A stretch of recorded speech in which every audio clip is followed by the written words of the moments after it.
ഈശോയുടെ കൊച്ചു കൂട്ടുകാരെ, നിങ്ങൾക്ക് സുഖമാണല്ലോ അല്ലേ? നിങ്ങളുടെ സ്വന്തം ജേസൻ ചേട്ടനാണേ.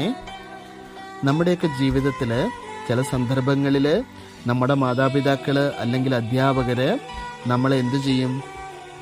ശാസിക്കും അല്ലെങ്കിൽ ശിക്ഷിക്കും.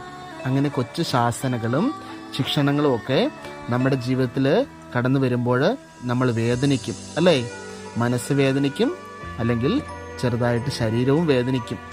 അങ്ങനെയുള്ളപ്പോൾ നമ്മളോട് ഇഷ്ടമില്ലാത്ത സാഹചര്യമാണ് നമ്മുടെ ജീവിതത്തിൽ ഉണ്ടാകുന്നതെന്നോർത്ത് നമ്മൾ വിഷമിച്ച് ഒരുപക്ഷെ നമ്മൾ മുഖമൊക്കെ വീർപ്പിച്ച് കുറച്ചു നേരം ആരോടും മിണ്ടാതെയൊക്കെ ഇരിക്കുകയൊക്കെ ചെയ്യൂല്ലേ?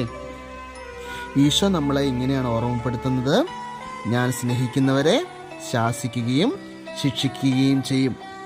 അതുകൊണ്ട് നമ്മുടെ ജീവിതത്തിൽ നന്മയ്ക്ക് വേണ്ടി നമ്മുടെ മാതാപിതാക്കളോ നമ്മുടെ അധ്യാപകരോ ഒക്കെ ചെറുതായിട്ട് ശാസനവും ശിക്ഷണവും ഒക്കെ തരുമ്പോൾ ഒരിക്കലും നമ്മൾ സങ്കടപ്പെടേണ്ട കേട്ടോ. അതൊക്കെ നമ്മുടെ നന്മയ്ക്ക് വേണ്ടിയാണെന്ന് മനസ്സിലാക്കി നമ്മൾ മുമ്പോട്ട് പോകുവാൻ ഈശോ നമ്മളെ ഓരോരുത്തരെയും അനുഗ്രഹിക്കട്ടെ. അതിനുവേണ്ടി പ്രാർത്ഥിക്കുന്നു. ആമേൻ.